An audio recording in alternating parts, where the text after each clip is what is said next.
kira-kira ya kalau boleh menerka-nerka gitu, mungkin dari yang bikin karyanya gitu, kenapa sih mereka sedalam itu akhirnya bisa kayak tersentuh? Merasa ada yang mewakili, karena buat diri dia sendiri tuh kayaknya susah. Jadi perlu bantuan orang lain buat ngewakilin perasaannya aja sih. Menurut gua kayaknya waktu itu momen juga ya. Oke. Waktu itu kan baru beres pandemi. Iya. Orang mungkin perasaannya ketahan semua. Ketika betul. keluar ada waktu itu Serana beritahu aku cara melupakan lu, kayaknya ya itu relate terus akhirnya diluapin di situ. I see. Dan pastinya sekarang ada Semula nih. Semula baru lagi. Baru gitu, lagi. kan. Batuk Mas. Ah.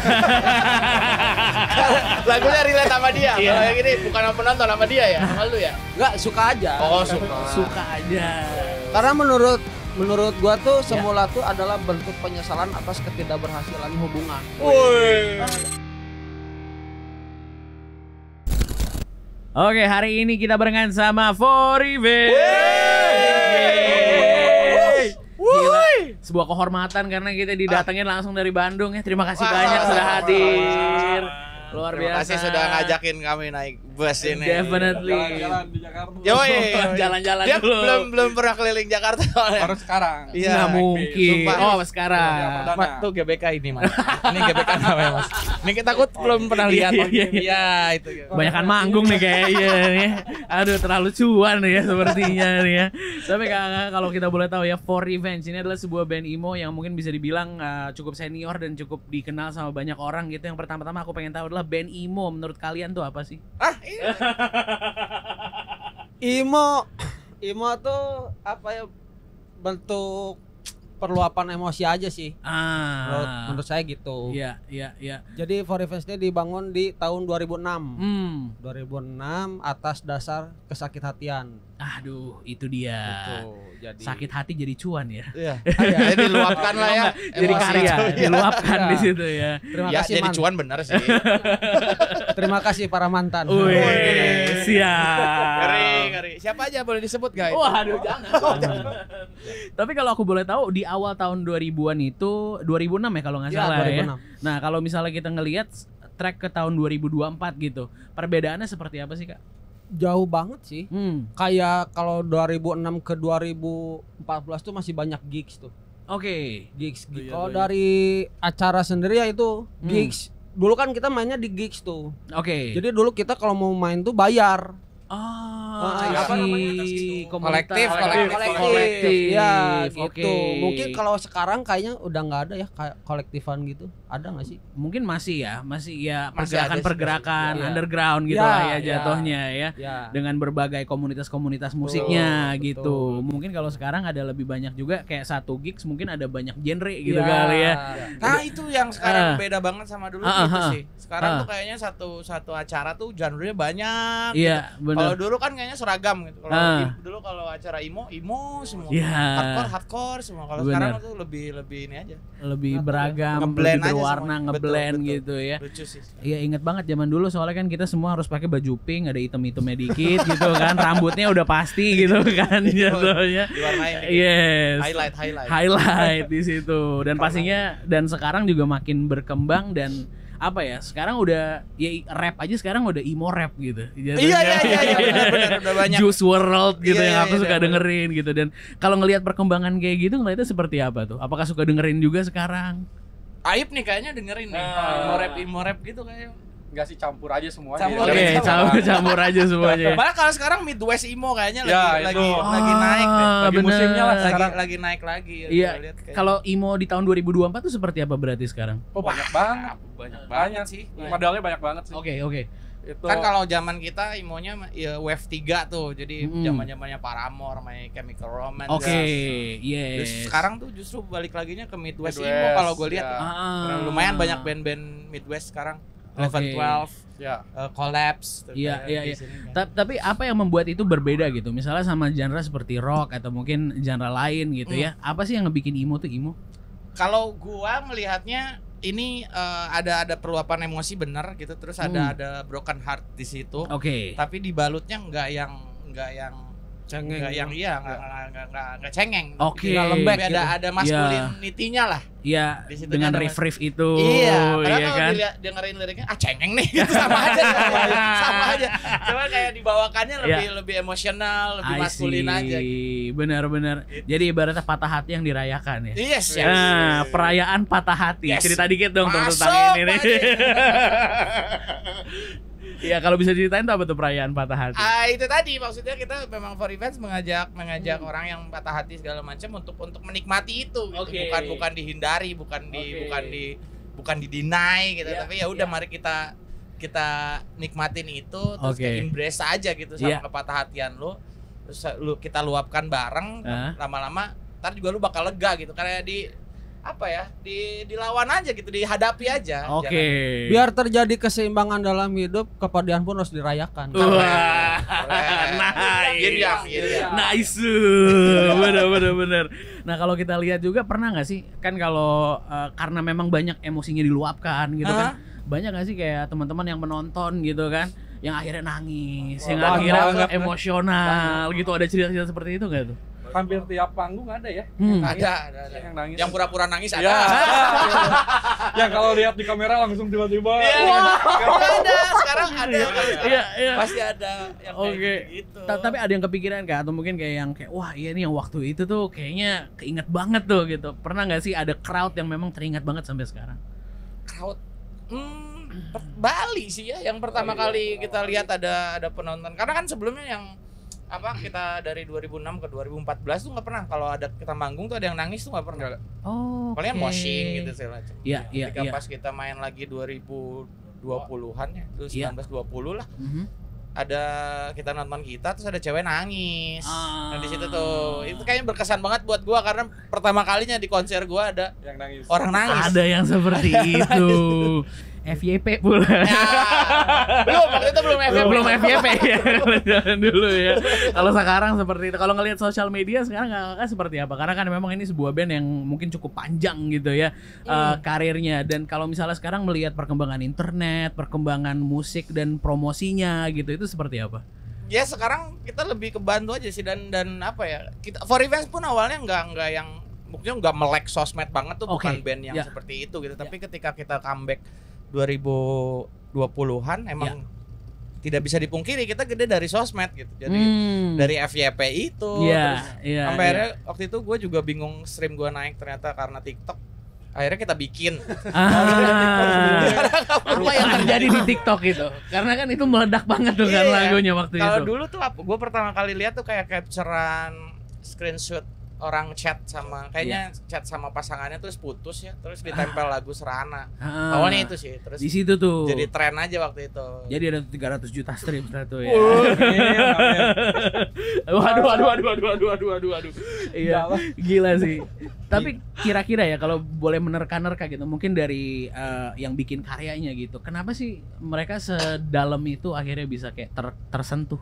Nah, coba tanya. Menurut lu gimana? Kenapa, Mas? Merasa terwakili aja sih kayaknya. Merasa ada yang mewakili karena buat dia sendiri tuh kayaknya susah gitu. Jadi perlu bantuan orang lain buat ngewakilin perasaannya aja sih. Kayaknya gitu sih. Gitu. Itu satu. Ya itu benar sih. Sama menurut gua kayaknya waktu itu momen juga ya. Karena waktu itu kan baru beres pandemi, terus kayak orang mungkin perasaannya ketahan semua. Ketika keluar ada waktu itu Serana beritahu aku cara melupakan lu, kayaknya ya itu relate terus akhirnya diluapin di situ gitu. I see. Dan pastinya sekarang ada Semula nih. Semula. Nah, Semula baru lagi gitu kan. Batuk, Mas.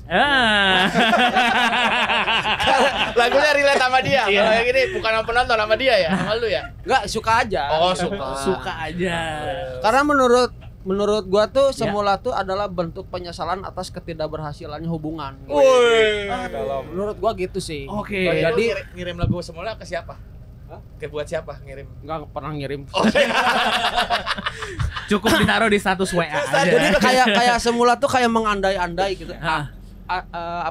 Coba aja ini nggak terjadi gitu. Jadi kayak gitu kan, walaupun udah terjadi sebenarnya gitu. Oke. Jadi kayak bentuk penyesalan aja gitu. Harusnya gua nggak ketemu gitu. Aduh. Gitu. Pada saat pembuatannya itu berarti nangis ya kayaknya di situ ya. Nggak tahu Bonis nangis nggak? Kayaknya lu yang nangis deh pas udah jadi. Lemparan kita gitu ya. Dalam pembuatan sebuah lagu kan pasti itu kan ada panjang gitu, ada prosesnya. Nah, prosesnya kalau untuk yang ini apakah gampang atau susah? Kalau yang ini nggak terlalu susah ya. Seperti biasa sih kirim-kirim Iya, aja. sekarang kan kita udah zaman ya kirim-kiriman aja biasanya. Kirim file aja. Jadi file demo terus ke gua tulis liriknya, balikin lagi ke anak-anak, akhirnya kita bikin aransemen gitu sih.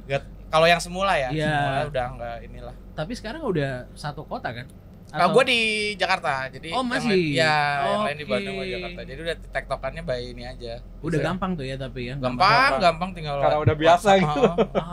Kalau misalnya di studio barengan gitu suka nggak? Nah, itu tuh dari tahun 2016 di awal-awal kita ya. Di awal-awal gitu. Kita terbiasa di studio. Pas pandemi justru kan karena pandemi ya kebiasaan itu jadinya by lempar-lemparan file gitu. Ke bawah tuh sekarang. Prosesnya biasanya dari mana dulu tuh? Apakah dari musiknya dulu? Apakah dari liriknya dulu? Musiknya dulu biasanya. Apa tuh, gitar kah? Ya, semua dari sih. Ini, mas satu ini. Ya. Semua sih dari ada gitar, bass sampai jadi musiknya aja gitu. Terus dikirim ke Bonix, dia coba bikin vokalnya. Kalau misalkan ada yang kurang nggak enak, itu diganti lagi. Gitu, si musiknya. Revisi lagi kayak gitu. Mas ini Plaza Senayan nih Mas. Siapa tahu belum tahu Mas. Udah ya. Siapa tahu nggak tahu Mas. Ini beneran ya diajak muter ya kayaknya. Tapi perdana ini perdana bang. Sama kan ya. perdana muter kan. Iya. Oke. Kalau kita ngelihat pada apa namanya dari semua panggung yang dilalui gitu, dari semua musik yang udah dibuat gitu kan, apa yang ngebikin For Revenge itu bisa ngejal? Karena kan kalau aku inget tuh dulu sering ganti-ganti personil gitu kan jatuhnya. Nah sekarang kan udah bisa ngejal, itu apa yang ngebikinnya? Apa Mat? Ini yang paling lama yang jadi saksi ganti-gantinya dia. Nah itu dia tuh. Nggak tahu ya, gue yakin aja ini komposisi terbaik gitu. Woi. Amin. Bukan duit ya Mat? Soalnya nggak ngerasa apa ya, dari awal gue Bonix gitu kan, yang lain-lain udah pada keluar kan. Bonix ini sempat keluar dulu, terus akhirnya tahu in Bonix we believe gitu. waktu itu gue ngerasa oh Bonix harus balik lagi. Wah gitu. Sama kayak Aib pas keluar. Arif harus balik karena iya kan? Iya. Kenapa Anda keluar? Padahal kan gitarisnya tuh banyak yang lebih jago banyak. Tapi gitu nggak ya? tahu, feelingnya harus Aib aja balik. Emang, tapi bukan, biasanya kan kalau band itu kan bukan jagonya tapi yang dapat feel itu. Ya, itu selama ini gue ngikutin feel gue aja sih. Oke. Tapi kalau kita negosiasinya alot Mas. Iya. Apa ini ya? Ini nggak alot sama. Nggak begitu alot kayak Anda. Wah siap. Nggak usah dikasih tahu lah ya gitu. Iya. Yang penting sekarang sudah ngejam gitu kan. Walaupun apapun yang terjadi, karyanya tetap luar biasa. Ya kan, musik videonya juga sangat unik gitu kan. Boleh sebentar ya, mau ngasih tahu ini Senayan City Mas ya. Oh ini. Ya, dia seberang-seberangan dia. Iya bro, itu bro. Duh, kadang-kadang ya kalau udah temenan tuh gitu ya, kadang-kadang suka kurang ajar. Tapi luar biasa. Iya, habis dari sini kita jalan-jalan kita.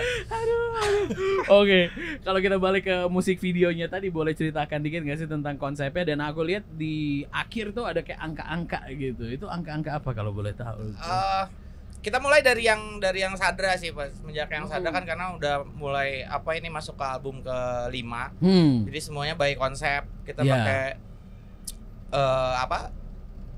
teori kesedihannya Kubler-Ross di situ. Jadi ada stages of grief. Jadi makanya dari mulai Sadra tuh kita jadi masukin itu fase shocknya, terus penyangkalan, denial, terus si semula nih bergainingnya. Jadi kita coba ceritain si proses berpatah hati itu lewat video klip ini. I see. Nah kita gambarnya lewat penokohan 2 orang di sini, ada Sera dan Rana. Disitulah makanya kalau lihat dari Sadra penyangkalan ke semula, semuanya tuh tentang mereka berdua gitu. Jadi dari awal mereka pisah, terus mereka mendinai itu, terus mereka mencoba balik lagi ke semula gitu. Iya. Dan kalau misalnya untuk di semula ini berarti udah ada di fase yang bergaining. Jadi mereka udah lagi tawar-menawar sama perasaannya gitu. Itu tuh pada saat ya beneran kayak lagi galau ya jatuhnya. Iya, itu kan pada saat kita lagi galau-galaunya tuh. Ya udah dan udah hampir menerima gitu kan. Hampir nyaris. Habis ini baru kita ke fase depresi. Iya, biasa habis beginning depression baru acceptance. Oke. Oh, berarti harus ada depressionnya dulu tuh ya, jatuh harus nurun dulu gitu. I see. Berarti yang habis ini bakal lebih slow atau enggak tahu. Bakal lebih dark. Lebih dark. Kan di-spill dikit gitu kan jadi ya buat yang nextnya gitu. Nah, kalau buat angka-angka yang di belakang itu berapa? Cimot nih kelakuan. Nah, itu apa itu? Itu ayat-ayat Al-Qur'an. Oke. Jadi ketika kita memberikan kesedihan sekaligus penawarnya gitu. Jadi healingnya ada di belakangnya gitu. I see. Jadi nggak sedih melulu sih, ada obatnya di situ. Waduh. Iya. Semua jawaban di atas dunia ini kan ada di Al-Qur'an. Benar. Nah, aku nggak tahu tapi itu berarti itu kan angkanya tuh 26 102. Iya kan? Itu ada artinya berarti? Ada. Artinya apa kalau boleh tahu jadi? Apa sih artinya biar baca? Biar nggak buka. Gitu. Iya, surat 26 ayat 102. Oke. Itu I see. Oke, makanya namanya semula. Iya. Karena di situ juga tentang bermulai kembali. Betul. Ya intinya itu kalau kita dapat kesempatan untuk kembali ke semula, harusnya kita bisa lebih beriman gitu kan intinya. Gitu. Wow, nice. Jadi ada banyak banget momen-momen di musik videonya, di lagunya juga yang membuat kita jadi berpikir, yang membuat kita jadi apa ya? Ya itu tadi berandai-andai gitu kan ya jatuhnya. Gokil sih. Dan setelah perilisan ini gimana teman-teman resepsi dari pendengar dan juga teman-teman yang mendengarkan? Nah, lumayan ya yang semula. Lumayan.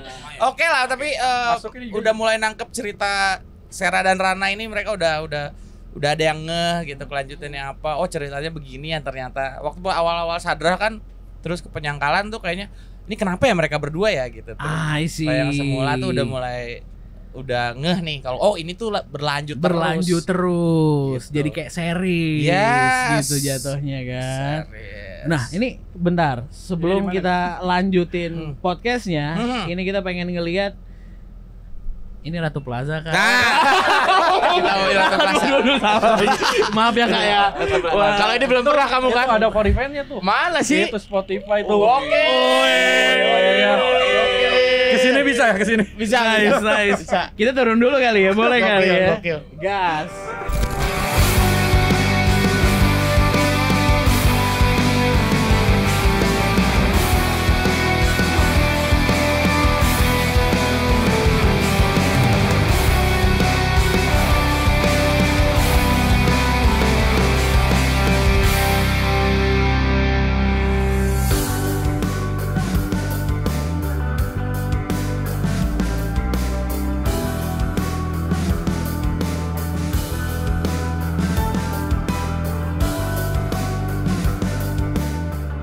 Dan kita kembali. Akhirnya.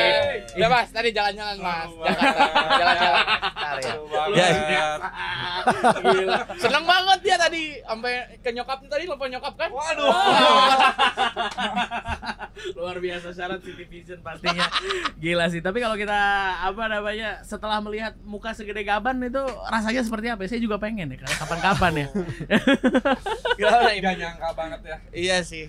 Kaget ya jatuhnya di sini. Ternyata gede juga ya begitu ya. Luar biasa sih. Tapi aku sih cuma pengen kita di Opal juga semoga sukses selalu buat For Events. Amin. Gila sih. Dan mungkin ada message buat Opal Gengs di luar sana yang sedang menonton gitu kan ya. Untuk fansnya juga gitu. Opal Gengs, kalau kamu pengen jalan-jalan Jakarta, nah ini paling benar ya. Dianterin mau kemana tuh? Waduh luar biasa. Dan aku pengen aja juga gitu kan, kalau misalnya sekarang kan of course berkarya selama ini dan pastinya dengan beragam babi bunya gitu kan, tidak mudah gitu kan. Jadi untuk ke depannya kira-kira gitu, apa sih yang bisa kita expect, especially kan sekarang lagi pergantian tahun 2024 ke 2025 gitu. Apa yang kita bisa expect dari For Revenge di tahun 2025 besok? Mau ngapain, Mat? 2025, Mat? Spill dikit boleh gak?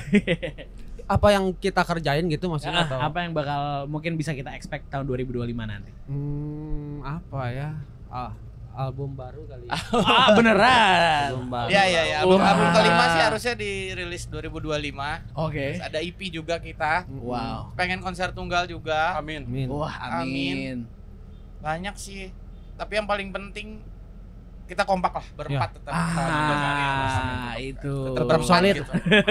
Jangan tiba-tiba jadi berenam gitu kan. Oke. Tambah ya. Kalau saya boleh masuk, jangan ya. Pembagiannya jadi kecil. Betul. Oke, berarti ada banyak yang mungkin kita bisa expect di tahun depan gitu kan dari For Revenge.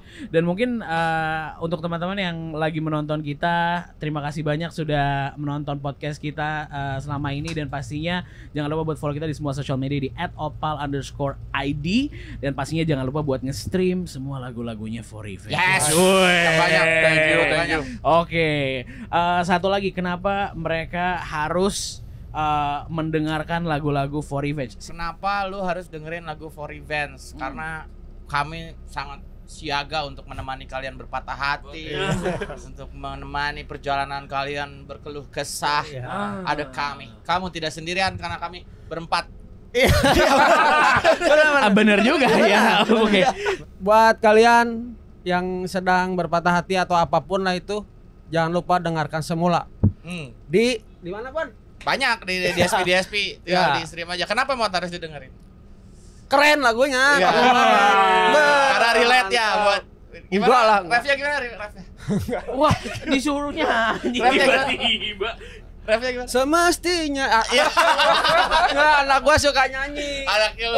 Lagi semula banget lah ya. Oke. Anaknya Simot aja suka, apalagi kalian, makanya dengerin. Oke. So ladies and gentlemen, boys and girls, itu dia For Revenge.